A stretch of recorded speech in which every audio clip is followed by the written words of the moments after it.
Hello বন্ধুরা, চলে আসলাম একটা মিনি ব্লগ নিয়ে। তো দেখো এখন কাচাকাচি করে সব এখন মেলে দিচ্ছি। এখন তো গরম পড়েই গেছে, তাই শীতের জামা কাপড়গুলো এখন কেচে মেলে দিচ্ছি।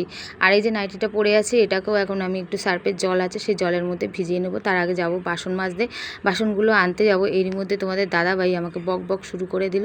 আর এই যে আমি আসতে গিয়েই হুট করে পড়ে গেলাম, দেখো কি অবস্থা। ভিডিওটা আর বেশি বড় করতে পারিনি, যেহেতু পড়ে গিয়ে আমার হাতে এই হাঁটুতে কেটে গিয়েছিল, তাই ওখানে ভিডিওটা শেষ করে দিয়েছি। আর এই যে দুপুরে খাওয়া দাওয়া করে এই যে এখানে বসেছি। তারপর হচ্ছে গা হাত পা ভীষণ ব্যথা হয়েছে, যেভাবে পড়েছি দেখেছো তো। তো ঘরে ছিল প্যারাসিটামল, তাই খেয়ে নিয়েছি। আর এখন শরীরটা একদম ভাল লাগছে না, দেখছো চোখ মুখের কী অবস্থা। আর কাজের সময় যদি কেউ বকবক করে না, ভীষণ মানে মানে নিজের প্রতি নিজের রাগ হয়। তখন মনে হয় যা হয় হয়ে যাক। কীভাবে পড়ে গেলাম তো দেখেছো তো। তো চলো ভিডিওটা এখানেই শেষ করছি, আবার দেখা হবে একটা নতুন মিনি ব্লগের সঙ্গে।